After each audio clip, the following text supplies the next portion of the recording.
वर्णन करते हैं कि एकादशी व्रत को हरितोष व्रत कहते हैं। भगवान की प्रसन्नता के लिए, हरिजू की प्रसन्नता के लिए एकादशी व्रत रहा जाता है। प्रायः समस्त वैष्णवजन रहते हैं। जो रसिक जन प्रियाजू के चरणों के अनन्य हैं, उनका एक ही व्रत है, श्यामा श्याम की 8 पहर उपासना करते हुए अपने मन वृत्ति को श्यामा श्याम में समर्पित करना। यहाँ ज्ञान ध्यान व्रत कर्म जीते सब काहो में नहीं मोहि प्रतीति, रसिक अनन्य निशान बजायो एक श्याम श्यामा पद प्रीति। पर जो एकादशी व्रत रहते हैं परम धन्य है, वो हरितोष व्रत है। अब एकादशी व्रत का नियम क्या है और कैसे एकादशी व्रत का फल मिलता है, कई बार चर्चा हुई। बहुत सुंदर तस्मात् शास्त्रम प्रमाणम ते, शास्त्र प्रमाण के अनुसार श्री सनातन मुनि बोल रहे हैं, अथ ते नियमान वच्मि व्रते ह्रस्मिन् दिनत्रये, कास्यं मानुषं मसूरान्नं चणकान् को द्रवास्तथा, शाकं मधुपरान्नं च पुनर्भोजन मैथुने, दशम्यां 10 वस्तूनि वर्जयेत् वैष्णवः सदा। जिसे एकादशी रहनी हो और एकादशी का फल प्राप्त करना हो, उसको ये नियम पालन करना चाहिए। अथ ते नियमान वच्मि व्रते ह्रस्मिन् दिनत्रये, उसको 3 दिन, एक तो दशमी और एक द्वादशी और फिर बीच में एकादशी, उसको 3 दिन संयम में रहना होता है, तब बीच की एकादशी का उसे फल प्राप्त होता है। जिससे एकादशी व्रत रहना हो, उसका नियम है कि दशमी के दिन कांसे के पात्र का त्याग करें। वैष्णव सिद्धांत है कि कभी जिसमें मांस बना उस रसोई का भोजन न ग्रहण करे। मसूर की दाल, चना की दाल, कोदों और कोई भी शाक, दूसरों का अन्न, दोबारा भोजन और मैथुन, ये दशमी के दिन त्याग दे। एक बार दशमी के दिन भोजन करे 24 घंटे में, क्योंकि एकादशी रहना है। कांसे का पात्र, जिस रसोई में मांस बना उसके भोजन का त्याग, मसूर की दाल, चना, कोदो, शाक, मधु अर्थात शहद और दूसरे के द्वारा दिया हुआ भोजन और दोबारा भोजन और मैथुन क्रिया, इनका दशमी के दिन कभी भी प्रयोग ना करे। इन 10 वस्तुओं से वैष्णव दूर रहे दशमी के दिन। फिर एकादशी के व्रत में, ये पीछे तो हम वर्णन कर ही चुके हैं, कहीं नहीं आया यहाँ कुटू का वो कचौड़ी पकौड़ी और ये। एकादशी के दिन किसी भी तरह की गेम आदि क्रीड़ा ना खेले। जैसे अब आज व्रत है तो बैठे हैं अपना मोबाइल में गेम खेल रहे हैं, ऐसा कोई भी क्रीड़ा नहीं। द्यूत क्रीड़ा, किसी भी तरह का गेम, ये सब खेल नहीं। द्यूत क्रीड़ाम च निद्राम च तांबूलम दंत धावनम, परापवादम पैशून्यम स्तेयम हिंसाम तथा रतिम, कोपम हनतवाक्यम च एकादश्याम विवर्जयेत्। एकादशी के दिन उपासक को चाहिए कि वो किसी भी तरह की क्रीड़ा, मनोरंजन बिल्कुल नहीं। चनिद्राम, नींद नहीं लेनी उसको, न दिन में न रात में, एकादशी व्रत। और प्रायः पुराने महापुरुषों ने ऐसा किया है। रामदास जी डाकोर के रात में जाते थे, रणछोड़ भगवान के यहां कीर्तन करते थे जाकर। तभी तो भगवान उनके कीर्तन पर, उनकी भक्ति पर रीछ कर गाड़ी में बैठकर उनके साथ आए थे। पूरी रात जगकर कीर्तन करना, और दिन में तो सोना ही निषेध है। द्वित क्रीड़ाम च निद्राम च तांबूलम, पान खाना निषेध है एकादशी को, बिल्कुल नहीं, जो व्रत रह रहे। और दंत धावनम, वृक्ष से तोड़कर जो दतून की जाती एकादशी के दिन नहीं। परापवादम, दूसरे की निंदा करना, चर्चा करना नहीं, अर्थात अधिकतर मौन व्रत धारण करे एकादशी के दिन। पैशून्यम, चुगली करना। स्तेयम, कोई चोरी करना। हिंसाम, वाणी से, शरीर से, मन से किसी को दुख पहुंचाना। रतिम अर्थात भोग करना, मैथुन करना। कूपम किसी के ऊपर गुस्सा करना, अनत वाक्यम झूठ बोलना, एकादश्याम विवर्जयेत, एकादशी के दिन ये नहीं करना चाहिए। एकादशी को एक बार कुछ फलाहार शुद्ध, अगर आपके पास कोई व्यवस्था नहीं तो थोड़ा दूध है, जल है, ऐसे आप लेकर, या थोड़ा सा फल ले लिया, थोड़ा सा फल लेकर के प्राण पोषण, एक दिन में मर नहीं जाओगे। कितने तो निर्जला एकादशी रहते हैं, हर एकादशी निर्जला। पूज्य श्री मथुरा दास जी निर्जला ही रहते थे हर एकादशी। चलो भैया आपकी सामर्थ्य नहीं तो जल 2-4 बार ले लो, एक बार थोड़ा सा दूध और फल ले लो, चल जाएगा काम, प्राणों का पोषण हो जाएगा। ये आचरण न करे, एक बार कुछ आहार ले ले, वो भी शुद्ध भगवद अर्पित प्रसाद। फिर द्वादशी को काश्यम मांसम सुराम छौद्रम तैलम वितथ भाषणम व्यायामम च प्रवासम च पुनर्भोजन मैथुने अस्पृश्य स्पर्श मासूरे द्वादश्याम द्वादश त्यजेत। कांस के पात्र में द्वादशी को भी भोजन न पावे, जिस रसोई में मांस बनाओ उसमें आहार न ले, किसी भी तरह का नशा द्वादशी को न करे, शहद न पाए, तेल के बने पदार्थ न पाए, मिथ्या भाषण न करे और बहुत शरीर का व्यायाम न करे, बहुत थकावट वाले कार्य न करे, दोबारा भोजन न करे, एक बार द्वादशी को भी भोजन पवित्र, मैथुन न करे, जिसका स्पर्श नहीं किया जाता है ऐसे पदार्थों का स्पर्श न करे। द्वादशी को जो इन नियमों का पालन करता है, दशमी द्वादशी ऐसे और एकादशी ऐसे, तब उसे एकादशी व्रत का फल प्राप्त होता है।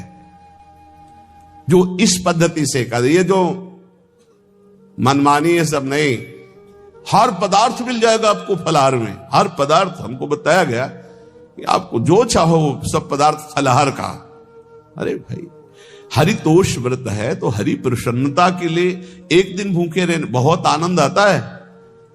पहले भगवत कृपा से ऐसी गंगा जल पी करके कुछ दिन, फिर कभी कभी निर्जला एकादशी का भी आनंद, बड़े संन्यास मार्ग में थे तो बड़े संयम से सब शास्त्रीय पद्धतियों का निर्वाह होता था। उपासक को चाहिए कि इन नियमों से व्रत का अनुष्ठान करे, मनमानी आचरण न करे। सबसे प्रार्थना जो एकादशी रहते हो, हरितोष व्रत इसे कहते हैं, भगवान की प्रसन्नता के लिए रहा जाता है, रहना चाहिए, जो अपनी आचार्य परंपरा में है जैसे, जिनका सिद्धांत है। पर रहने का सिद्धांत ये श्री सनत कुमार जी वर्णन, श्री सनक जी महाराज, ये सनत कुमार जी वर्णन की। सनक जी महाराज कह रहे हैं, यदि भगवान का आश्रय नहीं, सत्संग नहीं है, तो इन 4 में से एक हो तो नाश कर देता, फिर चारों हो तो सर्वनाश हो जाता है। यौवनम धन संपत्ति प्रभुत्व विवेकता एकैपमप्यनर्थाय किमु यत्र चतुष्टयम। यदि सत्संग नहीं है, यदि भगवद आश्रय नहीं है, खूब धन हो, जवान अवस्था हो, और बढ़िया पद मिला हो, प्रभुत्व चलता हो और अज्ञान हो, फिर क्या कह रहा है? बोले ये चारों जहां मौजूद होते हैं वहां सर्वनाश का खेल शुरू हो जाता है। अगर इनमें से एक हो तो सर्वनाश करने में पर्याप्त है, और अगर चारों हो तो फिर क्या कहना है? यौवनम जवान हो, धन संपत्ति खूब रुपया पैसा हो, प्रभुत्व कोई पद हो, कोई अधिकार हो बड़ा, फिर अविवेकता और अज्ञानी हो, तो बोले एक नाश कर देगा, फिर चारों तो नाश ही कर देंगे। अगर सत्संगी है तो ये चारों महान कार्य कर देंगे। क्या? यौवनम जवान है, खूब दूसरों की सेवा, मेहनत पूर्वक धन संपत्ति कमाकर माता पिता की सेवा, परिवार की सेवा। ये माता पिता, हमारा वेद कहता है मातृ देवो भव, तैत्तरीयोपनिषद, मातृ देवो भव, पितृ देवो भव, आचार्य देवो भव, अतिथि देवो भव, यान्य नवद्यानि कर्माणि तानि सेवितव्यानि नो इतराणि, यान्यस्माकः सुचरितानि तानि तोयोपास्यानि नो इतराणि, ये के चास्माच्छेयाः सो ब्राह्मणाः तेषां त्वया स्नेनो प्रश्वसितव्यम श्रद्धया देयम अश्रद्धया देयम श्रिया देयम ह्रिया देयम भिया देयम संविदा देयम। वेद कहता है मातृदेवो भव, माता साक्षात हमारी भगवान है। देव हरि को कहते हैं, केशव देव जिसे कहा हरि को कहते हैं, गोविंद देव। मातृ देव, माता भगवान है। ए धिक्कार है उन पुत्रों को जो अपने माता के द्वारा पोषित किए हुए शरीर से हाथ उठाते हैं अपने माता पिता के ऊपर। नरक में तुम्हारी जो दुर्दशा होगी भोगोगे। एक हमको दिखाया गया दृश्य कि अपनी माता की कोख में लात मारता, थप्पड़ मारता है, पिता बैठा उसको लात मारता है, थप्पड़ मारता है, बाल घसीट कर गेट तक माता को ले जाता है। अब इनकी जो दुर्दशा होगी ये बोल नहीं पाएंगे, बता नहीं पाएंगे। ऐसी जगह मारा जाता है कि बस तलकते रहो, कुछ कह नहीं सकते। घोर नरकों की प्राप्ति होती। वेद कहता, तैत्तिरीय उपनिषद, मातृ देवो भव। ध्यान से सुन लो, सत्संग है, ये माता साक्षात भगवान है। अगर तुमने मारा वाह भर करके इसके आंसू गिरे, जितने आंसुओं की बूंद से भूमि के कण भींजेंगे उतने कल्प तक नरक भोगोगे। ध्यान रखना, तुम्हारा कभी यश, कभी कीर्ति, कभी श्री, कभी हिरी, ये कभी तुम्हारे उदय नहीं हो सकती। तुम्हारा सर्वनाश हो जाएगा अगर मां पे हाथ उठाया। पितृदेवो भव, पिता साक्षात भगवान है। देखो भगवान अवतरित हुए तो प्रात काल उठी कै रघुनाथा, मातु पिता गुरु नावहि माथा। आचार्य देवो भव, माता साक्षात भगवान है, पिता साक्षात भगवान है, आचार्य गुरुदेव जो अपनी माता को, अपने पिता को दुख देता है, अपने गुरुदेव की अवहेलना करता है, उसका कभी मंगल हो सकता है? वो कभी सुख प्राप्त कर सकता है? वेद कहता है जो निर्दोष कर्म करते हुए धन कमाकर, कैसा कर्म? निर्दोष कर्म करते हुए धन कमाता है और उस धन से अपने बूढ़े माता पिता और गुरुजनों की सेवा करता है, जीवन धन्य है। धिक्कार है उस पुत्र को, धिक्कार उस जवानी को, धिक्कार है उस धन को, धिक्कार उस बुद्धि को जिसको ये सब प्राप्त होने पर भी अपने बूढ़े माता पिता को दर दर के भटकने के लिए विवश कर देते हैं, जो अपने बूढ़े माता पिता को देवो भव, पितृदेवो भव, आचार्य देवो भव, अतिथि देवो भव। चार बातें कही, अतिथि देवो भव। अगर बिना परिचय के कोई आ गया, कह रहा भूखा हूं, भोजन पवा दो, भगवान पधारे हैं, हम कह रहे मत अंदर आने दो, गेट के बाहर पवा दो, तुम्हारा संशय पर उससे भूखा मत जाने दो। अतिथि देवो भव। जो निर्दोष कर्म करके अर्थ कमाकर अपने माता पिता गुरुजनों की सेवा करता है, उसी का जीवन धन है। पशुवत आचरण, मनुष्य शरीर प्राप्त करके राक्षस आचरण, राक्षसों की यही पहचान होती है। मां नहीं मातु पिता नहीं देवा, साधुन ते करवा वही सेवा। तुम्हारे जो पुण्य है ना सब भस्म हो जाएंगे। आप खिलवाड़ मत समझो, वो विरक्त है, भले तुम्हें नौजवान दिखाई दे रहा है, वो शरणागत है। जो आचार्य ने मंत्र दिया वही गुरु परंपरा से चला रहा, वही मंत्र उसमें। आप उसको बोल रहे हमारे लिए कुर्सी डालो, पैंट शर्ट पहने हो, कुर्सी डाल। हाँ, आप असमर्थ हो तो हाथ जोड़कर प्रार्थना कीजिए कि बैठने में हमारी टांग टूट गई है, हम बैठ नहीं पा रहे हैं, क्या व्यवस्था हो सकती है क्या? याचना इस कोटि की। आदेश, बाबा जरा कुर्सी लाना, तो बाबा तो कुर्सी रख देंगे, आप उनको तुम भिक्षुक समझते हो, सारे सुकृत तुम्हारे नष्ट हो जाएं। ये जो संतों के द्वारा दिए हुए आसन में ये अयोग्य पुरुष बैठ जाते हैं ना, इनके सारे सुकृत नष्ट हो जाते हैं। ये क्या समझते हैं? तुरंत आसन दिया जाता है, किसी आओ आसन को प्रणाम करके समेट कर रख दो, अगर आसन में बैठने की योग्यता है। आसन में बैठने की योग्यता उसकी मानी जाती है जो सामने बैठा है, उस स्थिति का हो या उससे श्रेष्ठ हो। बहुत होश में ये बातें सत्संग में ही मिलती है और अन्यत्र नहीं मिलती। आसन बिछाने का मतलब तुम कोई महान नहीं हो गए हो, अपने में दैन्यता नहीं तो वैष्णव किस बात के? आसन ग्रहण वैसे ही बिछा हुआ है, उसके ऊपर आसन लगा हुआ है गुरुजनों के लिए, श्रेष्ठ जनों के लिए। आप आसन में बैठने के अधिकारी हैं। सत्कर्म के द्वारा कमाए हुए धन से मातृदेवो भव, पितृ, हम बार बार चिल्ला के कह रहे क्योंकि कलयुगी इन पुत्रों को अब समझ में नहीं आ रहा। जो बोओगे वही काटोगे। अगर आप अपने पुत्रों को शत अध्यात्म की शिक्षा देंगे और स्वयं अध्यात्म से चलेंगे तो तुम्हारा बुढ़ापा ठीक से जाएगा। नहीं, बुढ़ापा बहुत मुश्किल से कटता है, बहुत मुश्किल से। हाँ, हमें कई दृश्य देखने को मिलते हैं।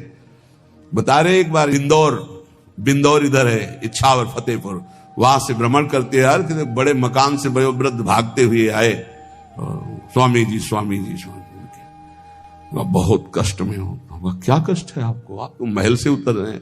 ये किसका है? बोले मेरा ही है। उनका कष्ट क्या है? बोले 4 लड़का है, 4 बहू है, सब खाते पीते हैं, मैं बहुत कष्ट में हूं, सब कोई अपमान करता है। निकलो फिर बाहर, बाबा जी बनो, भजन करो, भगवान के मार्ग का अनुसरण करो। चौथी अवस्था है। बोले ये तो नहीं हो सकता, रहूंगा तो यही कुछ ऐसा कर दो कि जिससे हमारे बच्चों की बुद्धि बदल जाए, जो हमको पीटते हैं, गाली देते हैं। हमको वो जादू तो हम जानते नहीं, और चल पड़े। और बड़ा अंदर से चिंतन हुआ कि जीव कितना आसक्त है। उन्हीं पुत्र परिवार घर में, अब बुढ़ापे का समय है, चौथी अवस्था में अगर घर ही में रह के भजन करो तो झंझट नहीं होगी। जो मिले जैसे मिले जीवन यापन करो, भजन करो, लेकिन प्रभु से मतलब नहीं। तो जितने भी जवान भाई बहन सुन रहे हैं, आप अपने माता पिता को, यहां हमारा वेद कहता है मातृ देवो हो, माता भगवान है, पितृ देवो हो, पिता हमारा भगवान है। धर्म के द्वारा कमाए हुए धन से माता पिता की सेवा करो। दूसरे दोष युक्त कर्मों का कभी आचरण मत करो। यन्यस्माकं सुचरितानि तानि तयो पापाश्यानि नो इतराणि। सुंदर आचरण करो जो महापुरुषों के द्वारा विधान किए गए हैं, पाप आचरण कभी मत करो। हमारे आचरणों में से एक भी ऐसा आचरण नहीं होना चाहिए जो दूसरे को दुखी करके धन संपत्ति लेने वाला हो। वेद कहता है पापाचरण किया और आपको गड्डी पकड़ा दी, आप निर्दोष को दंड दे दिए और दोषी को धन के कारण मुक्त कर दिए। अब आपके परिवार में जो तांडव मचेगा वो झेल नहीं पाओगे, चाहे कोई भी हो। बहुत ध्यान से सुनना, ये सत्संग है, ये शास्त्र है। जो अधर्म पूर्वक दूसरे के द्वारा दिए हुए धन से गलत निर्णय करता है, दोषी को मुक्त करता है और निर्दोष को दंड देता है, उसको दुखिया को न सताइए, दुखिया देगा रोए। जब दुखिया के मुखिया सुने तब तेरी गति क्या होए। मर्सिडीज गाड़ी में भून जाओगे भुट्टे की तरह अंदर, कोई सांस लेने की जगह नहीं मिलेगी। कैसे? आगे से गाड़ी में किसी कारण आग लग गई, चलती गाड़ी में। अब आजकल सब रिमोट का सिस्टम होता है, वो तार जल गए जिनसे गेट खोला जाता है। अब गेट लाख लोग हैं आसपास, कोशिश कर रहे हैं, ना गेट खुल रहा है, ना शीशा टूटा, भम मचा हुआ है। चीखते हुए अंदर एक एक परिवार का सदस्य भस्म हो रहा है। क्यों? किसी के परिवार को उजाड़ा तुमने, किसी के निर्दोष की तुमने दंड विधान किए हैं, पापाचरण किए हो, भोगना पड़ेगा। इसीलिए बार बार तुम्हें भयावह शब्दों से कहते हैं, कोई तुम्हें दंड नहीं देगा, तुम्हारे कर्म हर समय तुम्हारी खोपड़ी में सवार हो, वही तुम्हें दंड देंगे। इसलिए हमारा वेद कहता है यन्यस्माकः सुचरितानि तानि तयो पापास्यानि नो इतराणि। जिसमें महापुरुष विधान किए हैं कि यह आचरण करो वो सुकृत है, और जिसे मना करते ऐसे पापाचरण मत करो, कभी दूसरे का अहित मत करो। जो कोई भी हमसे श्रेष्ठ गुरुजन है उनका आदर करो, उनको आसन दो, उनको विविध पदार्थों से सुख पहुंचाओ, विश्राम कर लेने के बाद वार्ता करो। श्रद्धा पूर्वक माता पिता गुरुजन अतिथि इनकी सेवा करना परम धर्म है। अब श्रद्धा पूर्वक इनको कभी मत बर्ताव करो। बोलना, भोजन ले, बूढ़े जनों को ऐसे देखा है, ऐसे बड़ा कर लो, तुम्हारी भी बुढ़ापा आएगी, पता नहीं आ पाएगी कि नहीं आ पाएगी। अगर आएगी तो बहुत बढ़िया आएगी, तुम्हें ऐसे सताएगी कि आप देख लेना। बहुत हमारा हृदय इस बात से पीड़ित हो जाता है कि मां के प्रति ऐसा बर्ताव, जिस मां ने इतना पिता की क्षमता से हजारों गुना बढ़कर माता का प्यार होता है। ऐसे माता को, ऐसे पिता को हमें तो लगता है रोज चरण धो के पीना चाहिए। भगवान साक्षात इनमें विराजमान है। भगवान सच्ची कहता हो, जो अपने माता पिता को त्रास देते हैं भगवान भी रक्षा नहीं करेंगे, कोई दान पुण्य तुम्हारा काम नहीं आएगा, क्योंकि ऐसे महामहिम पूज्य माता पिता के प्रति आप ऐसा देखो, प्रार्थना करते चाहे गाली बकने वाले, गुस्सा करने वाले माता पिता हों, यदि वो चल नहीं पाते, वयोवृद्ध है, तो भगवान की तरह पूजा करो, उनके व्यवहार को मत देखो, तुम्हारा काम बन जाएगा, उनका आशीर्वाद आपको मिल जाएगा। आर्थिक स्थिति के अनुसार अतिथि की सेवा करो, गुरुजनों की सेवा करो, भय से भी युक्त होकर सेवा करो। अधिकार है माता पिता का, गुरुजनों का, यदि आप सेवा नहीं करोगे तो अपराध लगेगा। इतना बड़ा शरीर पैदा किया है, लेबरी करो, रिक्शा चलाओ, उससे जो मिले अपने माता पिता की सेवा करो।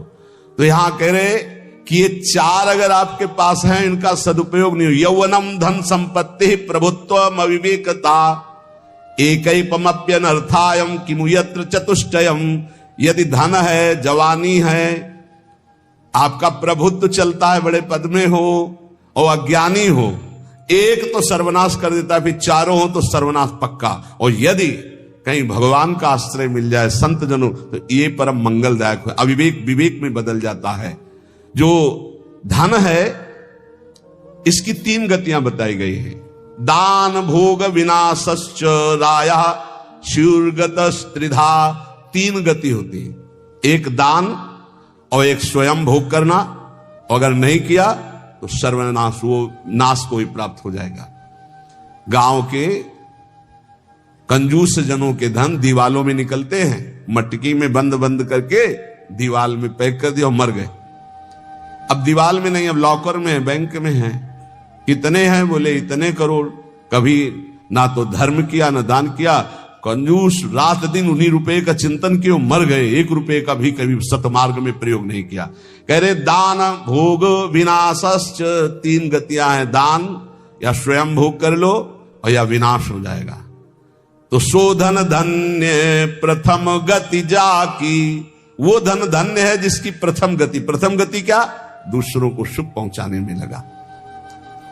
अस्पताल में दे दिया, गरीब लोगों की औषधियों के, या भूखी गौओं के उदर पोषण में, या संत महात्माओं के निवास या वस्त्र या भोजन, ये सब उत्तम गतियां हैं। अगर ये नहीं किया तो चलो घर में ठाकुर जी विराजमान करो, स्वयं बढ़िया भोग लगाओ, पाओ, परिवार को सुखी रखो, इतने कर लो। वैसे सो धन धन्य प्रथम गति जाकी। प्रथम तो है दान, फिर दूसरा स्वयं चलो उपयोग कर लो, धर्म पूर्वक अपने परिवार का। लेकिन अगर ऐसा नहीं किया तो तीसरी गति है नाश। वो तुम्हारे किसी काम में धन आने वाला नहीं है। जो न दान करता है ना भोगता है, उसका नाश हो जाता है। अरे भाई, वृक्ष से ही शिक्षा लो, दूसरों के लिए ही होता है। तो तुम मनुष्य बनकर क्या दूसरों का परोपकार नहीं कर सकते? यदि तुम जवान हो, तुम्हारे पास धन है, प्रभुत्व है, विवेक है, तो तुम पूरे राष्ट्र की सेवा की भावना जागृत करो। समाज में ही भगवान विराजमान है। ये मानवा हरि कथा श्रवणास्त दोषा कृष्णांगी पद्म भजने रत चेतनाश्च ते वै पुनन्ति च जगन्ति शरीर संगात संभाषणादपि ततो हरिरेव पूज्यः। एक तो ये बताया। दूसरा बताया कि ये महाधन्याति धन्य होते हैं। एक तो होते जवान हैं, रुपया पैसा खूब कमा रहे हैं, बड़ा प्रभुत्व है। अविवेक है तो नाश कर देगा, और विवेक है तो इन्हीं का सदुपयोग हो जाएगा। एक है जो सबसे हटकर है, ये मानवा हरिकथा श्रवणास्त अधोषाः, जो रात दिन नाम जप करते हैं, भगवान की चर्चा करते हैं और सुनते हैं, और अधोषाः, वो सारे दोषों को अपने मिटा चुके हैं। कृष्णांगी पद्म भजने रत चेतनाश्च, निरंतर अपने चित्त को प्रभु के भजन में डुबोए हुए हैं, प्रभु के चरणों के ध्यान में अनुरक्त किए हुए। उनका क्या प्रभाव होता है? बोले तैवई पुनन्ति च जगतंति शरीर संगात। ऐसे महात्माओं का यदि शरीर है प्रगट में, तो उस शरीर से स्पर्श करके वायु जिस जिस को छूती है वो पाप रहित हो रहा है। जो उनके दर्शन करते हैं वो पाप। संत दरस जिमि पातक तरई, संतों के दर्शन मात्र से पाप नष्ट होते हैं, उनके शरीर के स्पर्श से पाप नष्ट होते हैं। संभाषणादपि ततो हरिरेव पूज्यः, यदि उनसे संभाषण करने को मिल जाए तो बोले वो इतना पवित्र हो जाता है कि भगवान उनमें वास करने लगते हैं। हरिदेव, हरि उसमें विराजमान है, हरि ही है, ऐसा वो पूज्य हो जाता है। यदि जो नाम जप कर रहे हैं, जिनका चित्त भगवान के चिंतन में है, जो कथा भगवान की चर्चा कर रहे हैं, जो भगवान की चर्चा सुन रहे हैं, अदोषाहा, जो समस्त दोषों पर विजय प्राप्त कर चुके हैं, ऐसे मानवाहा पुनंती च जगतंती, वो पूरे जगत को पावन करने की सामर्थ्य रखते। सतरत सतरत सा लोकांतार्यति मम भक्ति युक्तो भोनम पुनातु, वो लोक के लोक पावन कर देते। कैसे? उनके शरीर से स्पर्श की हुई वायु दूसरों के पापों का नाश, उनका दर्शन दूसरों के पापों का नाश, उनका संभाषण दूसरों के पापों का नाश। यदि संत संग मिल गया तो निश्चित हरिरेव ही, वो भगवान से ही मिल रहा है, क्योंकि वहां भगवान जागृत है सबके हृदय में, पर भगवान शयन कर रहे हैं, माया का पर्दा लगाए। संत के हृदय में भगवान पर्दा रहित होकर जागृत हो चुके हैं, तो उनके दर्शन से, संभाषण से, स्पर्श से निश्चित परम कल्याण इस जगत का होता है। कौन भगवान? भगवान किसे कहते हैं? तो बोले सनंदन मुनि बोल रहे हैं। सनातन जी की सुना, एकादशी व्रत पर बोले, और अभी तक सनक जी बोल रहे। अब सनंदन जी कह रहे, ऐश्वर्य समग्रस्य धर्मस्य यशसः श्रियः ज्ञान वैराग्ययोश्चैव शरणां भग इति ऋणा।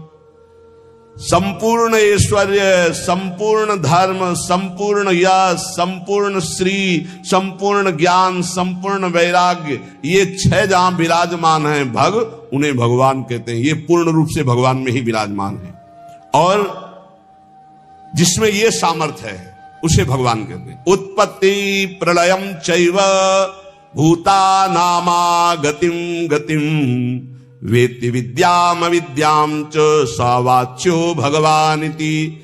जो सबकी स्वयं अपने संकल्प से उत्पत्ति करता है, उत्पत्ति करने वाले ब्रह्मा जी की भी जो उत्पत्ति का कारण है, जो अपने ही बल से सबका विनाश कर देता है, प्रलय, और जो सबका पालन करता है, उसे भगवान कहते हैं। जो आवागमन तथा विद्या अविद्या इसका स्वामी है, उसे भगवान कहते हैं। जो संपूर्ण ऐश्वर्य, संपूर्ण धर्म, संपूर्ण यश, संपूर्ण श्री, संपूर्ण ज्ञान, संपूर्ण वैराग्य और उत्पत्ति, पालन, प्रलय का स्वामी, जो विद्या अविद्या आवागमन जिसी के इशारे से होता है, वही है भगवान, वही सबका भगवान है। इसलिए जो उपासक भगवान की आराधना करता है, वो ये देखे, सा एवाधस्तात वेद, सा उपरिष्टात्, सा पश्चात्, सा पुरस्तात्, सा दक्षिणतः, सा उत्तरतः, सा एवेदः सर्वमित्यथातो अहंकार परिष्टादहम पश्चादहम पुरस्तादहम दक्षिणोतो हो मुत्तरोतो हो मे वेदः सर्वमिति। वो जो भगवान है, कहा है? बोले सा एवाधस्तात्, सा उपरिष्टात्, वो नीचे है, वो ऊपर है, वो पीछे है, वो आगे है, वो दाहिने भी है, वो बाएं भी है, और वही ये सब कुछ है जो देख रहे हो, केवल भगवान ही भगवान है। बोले जो ऐसा देखता है, उसका अहंकार भगवान में लीन हो जाता है। अब वो देखता है, मैं ही नीचे हूं, मैं ही ऊपर हूं, मैं ही पीछे हूं, मैं ही आगे हूं, मैं ही दाहिने हूं, मैं ही बाएं हूं, मैं ही ये सब कुछ हूं, मैं ही मैं, अहम ब्रह्मास्मि। 2 भाव बताए। एक भक्त जो भगवान को सर्वत्र देखता है, और एक जो अपने अहम को भगवान में स्थापित कर देता है भेदभाव से, वो अपने आत्म स्वरूप को देखता है। जिसने ऐसा भगवान का अनुभव कर लिया कि आगे पीछे दाहिने बाएं ऊपर नीचे हर समय मेरे श्री भगवान हैं, तो ना पश्यो मृत्युम, इसका फल है। पश्यति न रोगम नोत दुखाताः सर्वाः पश्यः पश्यति सर्वमाप्नोति सर्वस इति।